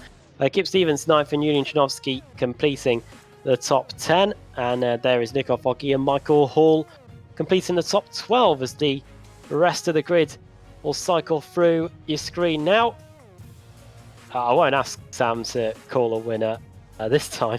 That'd be unfair on the drivers, I think. Yeah. Don't want to put a curse. Yeah. If you think you know who is going to win, put it in the YouTube chat. Here we go then. 5 lights coming on. And we're away. Good start from David Von Breck, but Martin Sampson looks like he's pulled away better because it's going to be the Automech Not Killed car that leads into the first corner. Look at the sight of that. 3 Automech cars into the first corner. It's Automech Not Killed, then .co.uk in second, and then Not Kill in third. It's Sampson, Cooper, Graham, then Warmingham in fourth. Fifth is David Von Breck, the pole sitter, and then it's Nico Foggy, Jazz Draycott, then Julian Janovsky, Michael Hall and Sean Garner completing the top 10. This is where we saw a massive crash in race 3 in 2015, but it looks like everybody has made it through the first sector without incidents, Sam, as we go into Ciudad del Lago. Yeah, that's impressive driving. Gardner, Laidler and Stevens all dropping 4 places though, so just dropping out of the top 10 for those guys. Great start for Balfour, race 1 winner, of course, up 7 places as making up a place there is Richard Warmingham up into 3rd place, and that breaks the Automech stronghold of this event. However, Martin Sampson trying to come back at him right into the next corner. You can also see Chaz Draycott getting in the middle there. He's had a decent start, still running in 6th place. Nico Foggy up 7 places. He's up into 4th and making a lot of places up in this sector 2 of the lap. And you might even see some more overtaking just ahead. 3 wide going into turn 9. Just about bursting through there was one of the CQR drivers. I think that was Dave Baker actually, who managed to get through and actually could have a very good few corners. Sean Gardner losing more places at the moment, down 11 places now, and also a few crashes there off the circuit, an Automech driver involved, and maybe Michael Blake as well. Yeah, quite a few cars off there. McIntyre's had a bit of a topsy-turvy evening, but nonetheless we come across the line to complete the opening lap. It's Cooper that leads, it's Graham in second. What about the fight for third though? It's going to be between Nico Foggy and Rich Warmingham. It's Foggy that's through. He stops the car. Oh, that is Jamie Rushworth, almost out of control. I think he might have collided with Martin Sampson. Regardless, the Automech Not Killed car is off in the centre S, and a few cars going sideways too through the opening complex of corners. That is a shame for Martin Sampson because he was up in the top 3 in the early stages of lap 1. And now look at this fight, 5th. Draycott, Janovsky, Nella, Von Breck, the pole sitter in 9th, and then Stevens, Laidler, Glatzel, all in and amongst it. And Patience will be wearing Finn after 2 races earlier, and now they just want to make sure they can keep a cool head and get to the end here because there is not much room for breathing space. No, absolutely not. And Stevens has done well on this lap actually, dropped down 4 places in the first few corners, but back to where he started now. Tries to follow these drivers. That's a very ambitious move there from one of the drivers. 3 wide once again, 3 wide, 2 deep even. A couple of V-Racer drivers, an Apex driver, Team Mad as well, and boosted. Oh, Off the circuit is Stevens. Oh, great shame for him, and he drops 10 places right there. Was racing in the top 10. yeah, that's And McNally as well. Yeah, Adam McNally also off. That's at BK Zapato too. So problems there for the Excite Racing car and also for the Automech car, automech.co.uk. Riding on board here with Ross McFarlane, the championship leader going into this race meeting. He's got the pole sitter David Van Breck in front of him in the boosted SimSport car. Can he do about taking the position away as they come over the timing line to complete the second lap? He's going to go to the outside here into the centre S. There's a few moves potentially going on in the background. Good cutback by McFarlane. Is he going to try another cutback? He is. He's trying to set up David Umbrecht in front of him, but the Belgian is holding a good account of himself here. Just in front, it's too wide between David Baker and Alex Neller, and Baker is through, and Michael and Rusty Laidler is going to try and follow him through as well. It remains Jason Cooper leading by 2 seconds, and then it's Rob Graham second, Foggy third, Warmingham fourth, Rushworth fifth. Rushworth's been hit. Rushworth hit at the bottom of the hill by one of the boosted cars, punted off, whatever. He's back on the circuit now, and he's down to 15th, 16th place as Sutton goes by. Oh, and another hit then for Dave Baker. Number 6. And yeah, drops some more places. Also a boosted car off the circuit. That's Van Broek, I believe. So it's already falling down, but that's certainly not what he needed by any means. Also got 2 Team Mad drivers going side by side. Sakovic making up a position currently. That's past Miguel Freitas. And Sakovic has made a lot of moves so far. Unfortunately, he seems to always start near the back of the field. So it's been a tough old day for him, but I think he's going to recover a decent amount of points out of it. Almost a driver off the circuit just in the back, and there may have even been Paul Smith as for the leads, or sorry, for second place. Rob Graham versus Nicole Foggy, and Foggy moves ahead there. 3 seconds off Jason Cooper. He just set the fastest lap of the race, 41.89. That's at least a couple of tenths faster than everyone else. Even Jamie Rushworth was slow on that last lap, and Rushworth was in clean air. So it was a terrific lap from the car number 35. And Foggy's going to have a hard time breaking that gap now with 15 minutes to go. It's very finely poised, yeah, a quarter of the way through. And it's going to be interesting to see whether Foggy can hunt him down. Last time around, a 41.8 by Cooper. That was a terrific lap time, and Cooper has proven his worth in this race meeting today. Finished inside the top 10 in race 1. Really a summary of how Automek have been this season. They've been terrific since the arrival of the new Audi TCR car a couple of weeks ago at the start of this season, and they have continued throughout the campaign. And right now we've got 1, 2, 3, 4 Pro-Am cars inside the top 10. This is looking pretty good as we look at the fight for 9th. Alex Neller in the purple boosted car, towing around Alex Simpson, who hasn't really been much higher than 10th all evening. He's going to try and change that now. Is he going to look at the inside and junk count? No, thinks better of it. Alex Neller, good line through the final corner. And now we're going to have to see the pace of the Apex Racing Team car to see if we can get by. Watch out for Glatzel behind too. Those V-Racer cars are often quick. And Simpson and Glatzel, they've been on the move. 14 places gained for Alex and 11 for Sven. And 31 places gained for Ashley Sutton. He's catching up to these guys very quickly. But under the radar, I had no idea he'd gained that many places. As look at this, from the boosted driver. Is that Neller? Oh, Simpson nearly drops it. And Neller, yeah, that was perfect driving, as we've seen a lot of the time today. I mean, if you've got the slipstream down that entire turn 13 and down the pit straight, your momentum is such that pretty much take on absolutely anyone. And Simpson now under pressure from driver he just overtook, but can take pretty much the normal racing line into turn 4. Picking up a lot of 1Xs are these drivers, but they can afford to take 20 during the event before they do get disqualified, so it's not of great concern to them. At the bottom of the hill, it's going to be Simpson versus Glatzel yet again. Last time around, it was the fastest lap of the race by Ash Sutton, 41.2. Before that, it was Nicole Foggy with a 41.42, which was half a second quicker than Jason Cooper.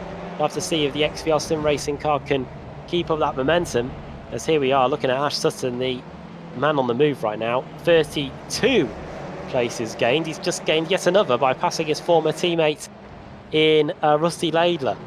I guess they're still CQR colleagues. Or KRM, actually. No, probably isn't. Actually, the Sim Sports Racing USA, that's still part of the CQR family. Can Sutton make it 33 places gained? It wasn't the best run by Alex Simpson on the exit. That means McFarlane and Glatzel are going to be right up the chuff of the Apex Racing team car. They are closing in on the boosted car 2 of Alex Neller. Bump drafting down the front straight. To the outside goes Sven Glatzel. Got to find the way around there. Look at Neller sliding about under braking. Alex Simpson trying and succeeding to get by Alex Neller. The job's not fully done yet. And Sven Glatzel thought about trying to make it 3 wide, but then pulled out at the very last minute. Alex Simpson's on the outside here. He's got the help of the field behind him, but Neller's not giving up. I think he's going to have to yield now, and indeed he does. So Alex Simpson up into 9th, and everybody else is now trying to take their turn of trying to get by the boosted SimSport car.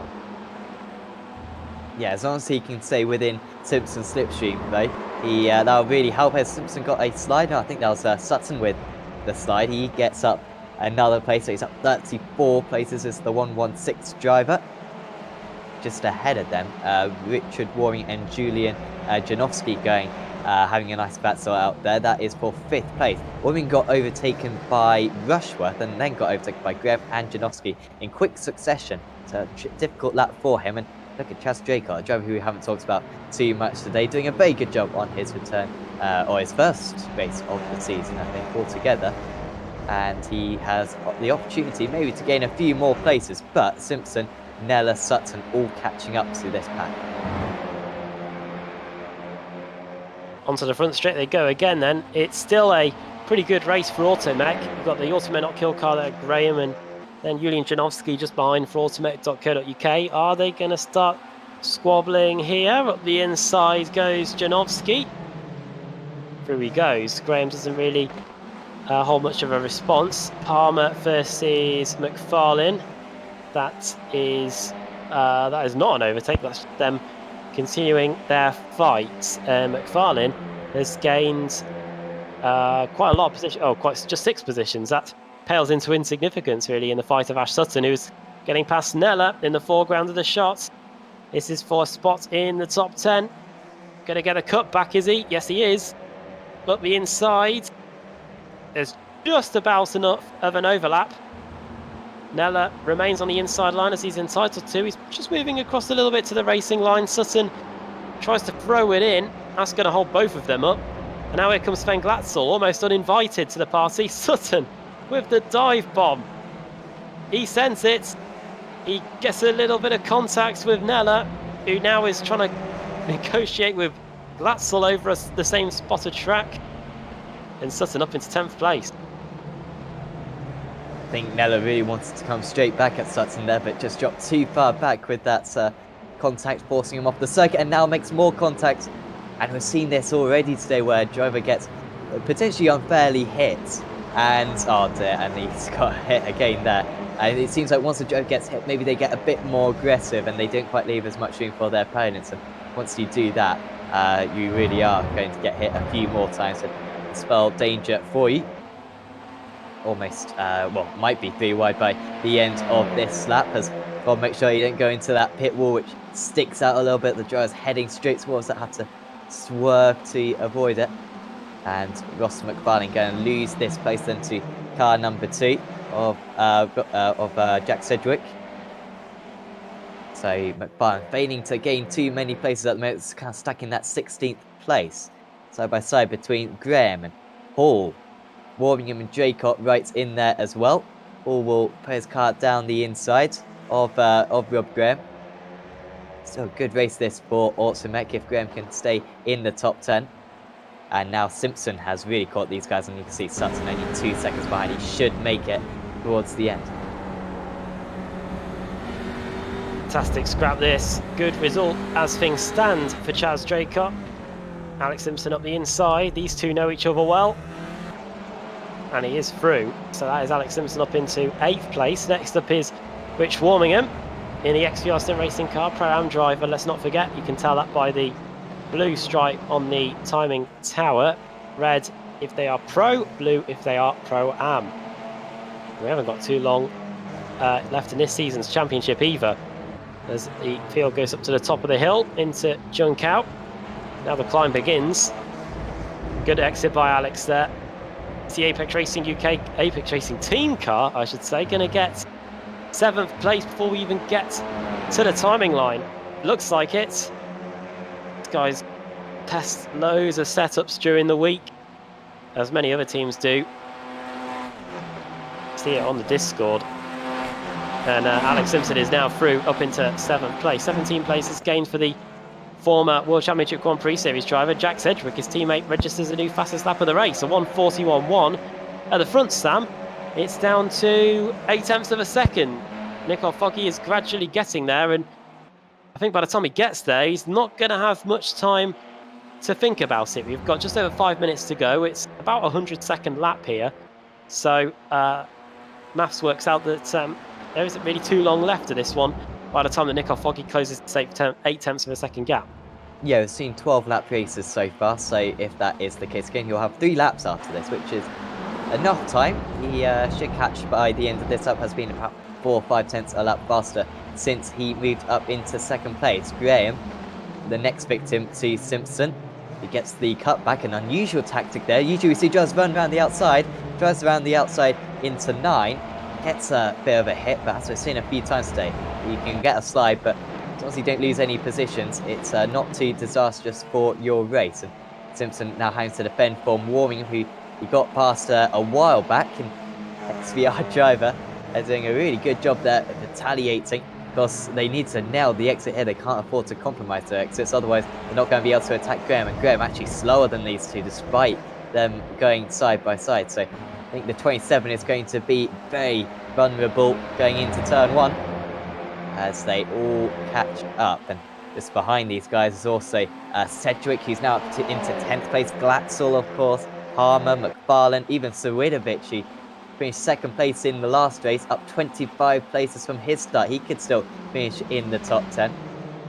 Simpson tries to keep his nose on the inside for turn 2, but he's too far back. Graham arguably leaves a little bit too much space on the inside, and with the layout of the circuit, with the long pit straight and then this long straight down into turn 4, such an opportunity for a lot of slipstreaming. And now Nico Foggy is right onto the back of Jason Cooper, and it's just a case of 1v1 to make the move. Off as Alex Simpson. Oh no. Well, it was looking so good. Rob Graham's also gone off, one of the Ultimate Not Kill cars. Oh dear, is this what's going to... Oh no, Alex. Well, from looking at that, it looked like that the Apex Racing team car might have just moved across on the Ultimate Not Kill car. That's unfortunate for both of them anyway. Alex Simpson is now in 13th place. Rob Graham has emerged from that down, way down the order.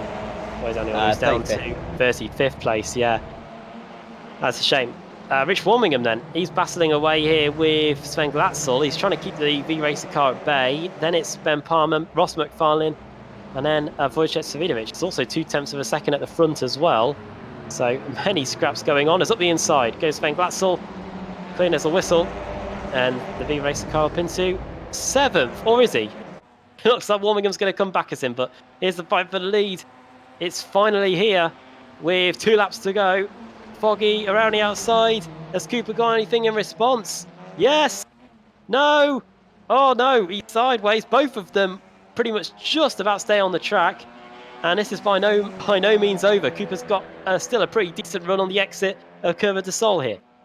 Cooper just let off the brake through turn 1, desperately trying to carry as much speed through turn 1 as he possibly could. Here comes a pretty easy move potentially down the inside, and Foggy leaving him plenty of room. Surprised he didn't just position his car into the middle of the track.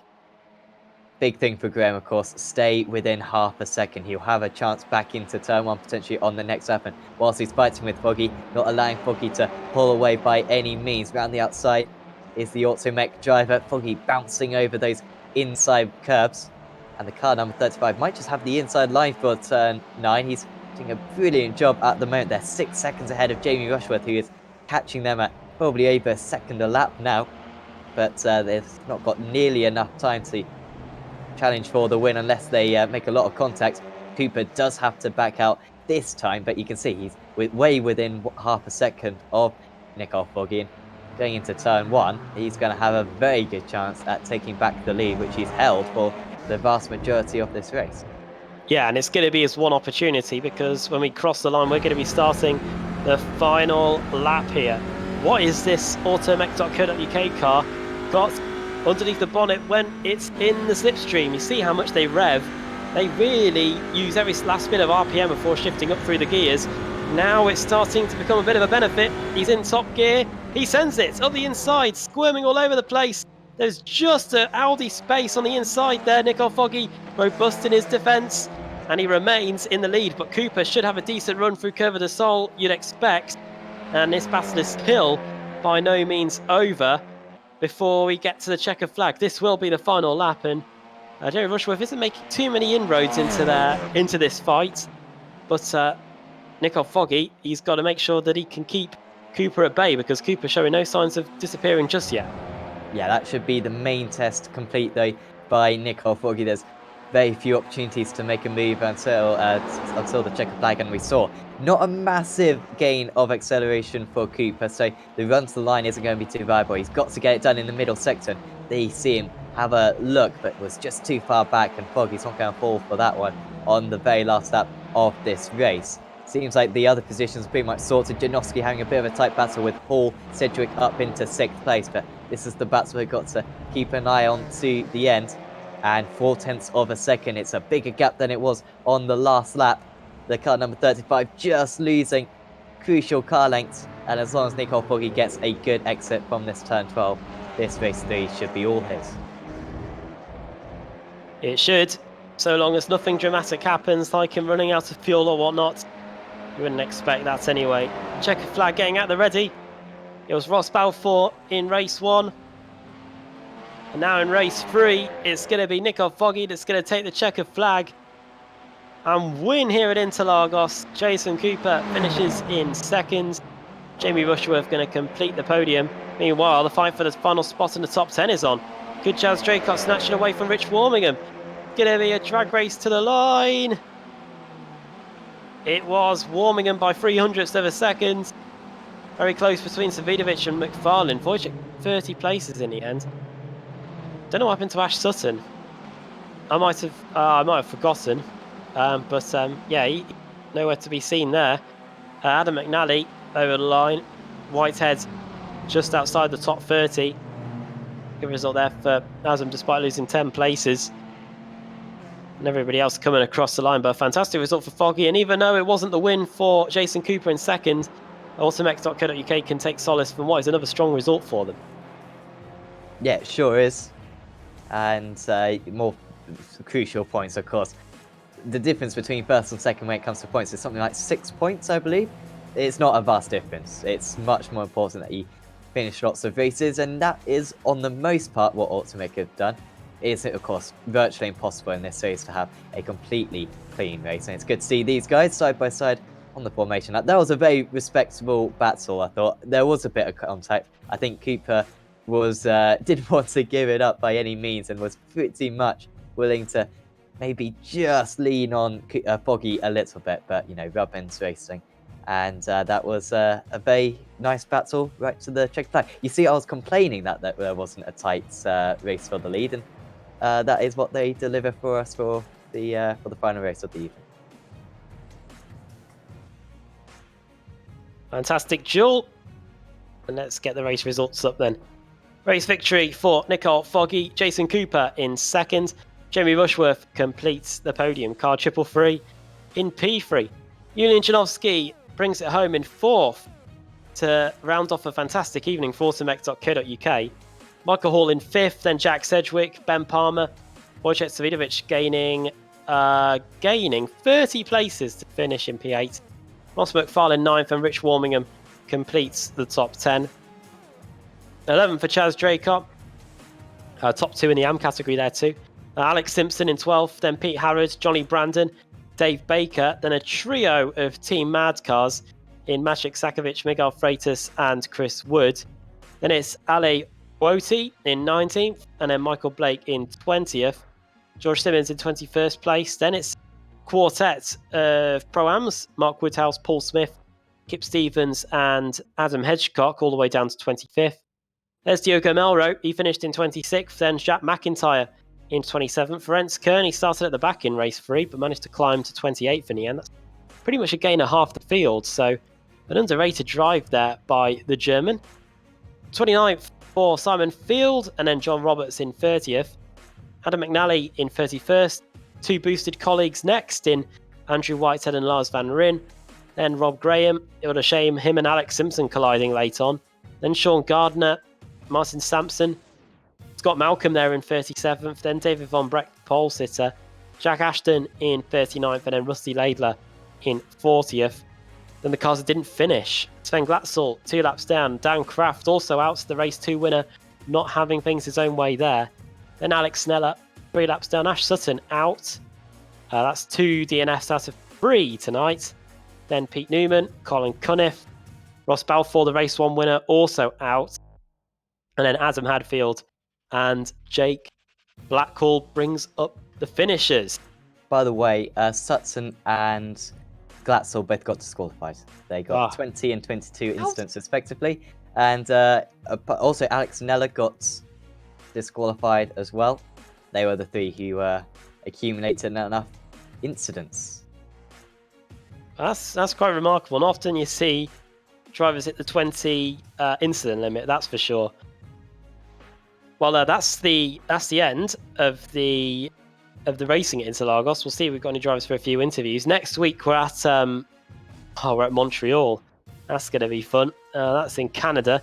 Street circuit there, hosted Formula 1 since 1978. And we'll be on air on the iRacing Esports Network from just after 8 o'clock GMT. We've got Dave Baker ready to chat to us. He's had a pretty interesting evening in the CQR car, so let's drag him in for a quick word. It's a good evening to Dave Baker. Howdy, Adam. Hello. Race 1, Race 2 and Race 3 then. Pretty good for you in CQR. Race 1 in particular, you and Ash Sutton were getting pretty close in that first race. Yeah, unexpectedly, actually. I think there's a little bit of contact as it all kind of checked up as it does in the field. And yeah, decided eventually I'd let him go and try and stay with him to catch back up to the pack. That worked. And then, yeah, I think something happened on the last lap, which allowed me to sneak past and get onto the podium, luckily. But all of those races were quite hectic tonight, to be honest. Yeah, we were just looking at your onboard at the start of race 3. It was almost a passing of the waves on the exit of the first of the Senna S. You were on your way pretty much after that. Oh, I got very lucky squeezing through there. I think I had Ross kind of going. It then became 3 wide, but with Ross on sort of the car next to me, and I was worried he was going to close down the apex and sort of clip my rear. But luckily, managed to squeeze past there. And then I think, unfortunately, one of the boosted cars just ploughed into me a little bit. I was punted, shall we say, a little bit later on, which dropped me back down the field. So we'll see about that. But overall, I think generally good night. It was a shame Ash got DQ'd in 2 of the races because that's obviously hurt our score quite badly because we've been missing Christian tonight. So we're only 3 cars instead of the 4. So losing 1 loses us a lot of points. But I think we're having fun, and that's the main thing for the Winter Series for us. Race 2, it was a scorcher of a track temp. Pretty much high 40s, low 50s. Even in the 20-minute sprint race, were you struggling at all for tyre wear towards the end? I don't think so in the cooler temperatures. We tried to work on that a little bit yesterday. We had a bit of a practice session yesterday evening before this race, and Ross Balfour he was just miles down the road and banging in really, really quick times, and his tyres didn't look to be fading at all. So we tried to work on that a little bit, but I think he's still got the edge, as you saw kind of in race 1, insanely quick. So we'll see how it works for the Neo race, which I know he's probably involved in at the weekend as well, because he'll probably put up a very good fight for that. But it's something we're trying to work on. And next week is Montreal, a track where I think you famously finished second to a certain Andrew Woodhouse, I think. Yes. Yeah, I remember that race. That was a good one. A couple of years ago. We've seen what these TCR cars are like at the high-speed circuits like this one, but now you've got to take it to a street circuit like Montreal. That should be a totally different dynamic of racing altogether. I don't know whether the dynamic will be that different because, whatever the track is, people are going to make it 3-4 wide, so that doesn't change. It's just, I guess, the walls are going to be that little bit closer. It's going to be interesting seeing how it deals with the hairpin, particularly for that very long back straight on the draft that we're going to get on there. Having a bit more options in the suspension setup might help us get over those chicanes, like the Wall of Champions ones towards the end of the lap, as opposed to the Kia. So we'll see how that goes. But yeah, either way, I'm sure the racing's going to be good. Well, David, pleasure as always. Before we let you go, do you want to send a quick shout out to anyone? As usual, thank you to all the guys in the CQR working behind the scenes to help us get the car ready, working on all the liveries and all that sort of stuff. You guys for the broadcast, all the other teams that turn up, and any viewers that kind of watch us on the esports network. I've seen some comments going in the chat as the race has been going on, so I hope we've put on a good one for them. Yeah, I hope so too. Yeah, Dave, well done tonight. Pin, whenever we've had a camera fixed on you, it looks like it's been pretty hectic out there. We were just looking back at the replay of your opening couple of laps here in race 3, and it looks pretty chaotic in front and behind you. So yeah, you just got to remember to breathe. Yeah, it's true. In the cockpit and in the commentary box, I think. Well, all the best, and hopefully we'll speak to you next week at Montreal. Yeah, we'll speak to you soon, guys. Take care.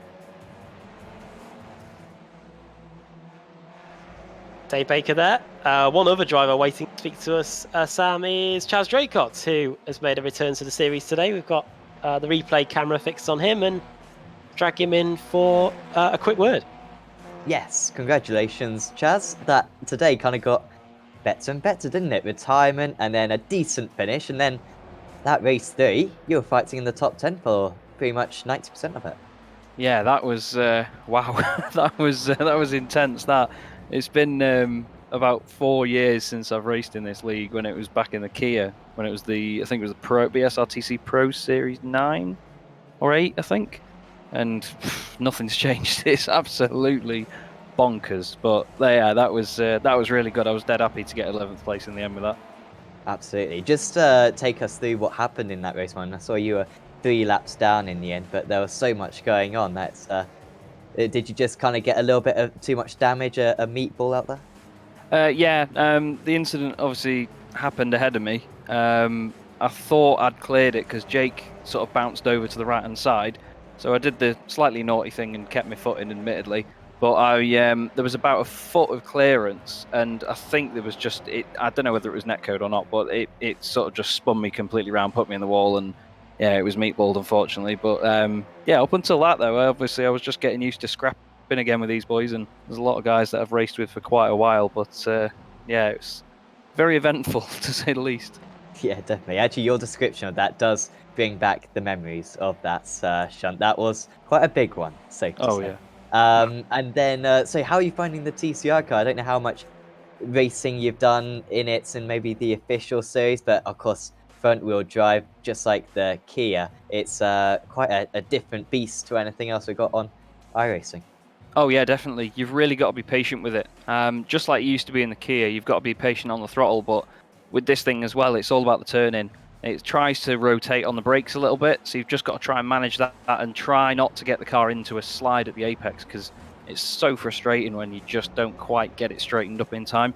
But yeah, on the new tyre model as well, it's a real pain to get the tyres warmed up and make sure you don't kill them in the long run. So it's a real thinker's car, definitely, and I think that's part of the challenge with it. And obviously, because it's not ridiculously fast and it's not ridiculously aero dependent, the racing that it generates is fantastic. It's so close, and you can have proper door bangs with people as well, and you can keep going. I mean, other cars like rallycross cars or the Kia, for example, it's like they were made of cracker bread. They just, once you have a bit of contact, your race was done. But in these, they're built like tanks.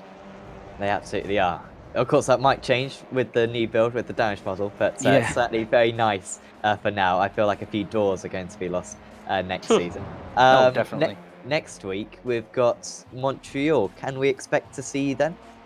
Yes, it's actually one of my favourite circuits, and I expect this car's going to be an absolute pig round there.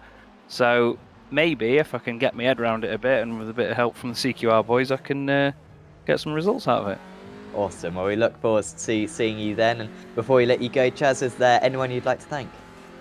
You guys for the broadcast, as always. I'll hopefully be hopping back in the booth at some point soon. And the guys at CQR, they've taught me a hell of a lot. They've helped me with practicing, with setup help. And I feel like my pace since I joined them at the beginning of the year, I haven't really done much racing for them. I feel the pace has massively improved, so I have to say a massive thank you to them because they have helped me a hell of a lot, and it's great to be a part of it. Well, thanks for having a chat with us, Chaz, and hopefully see you next week.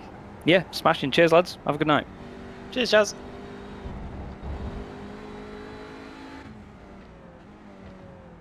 And there we go. That is it from a pretty entertaining night at Interlagos, I must admit. Sam, yeah, closing thoughts from yourself as we bow out from here in Sao Paulo.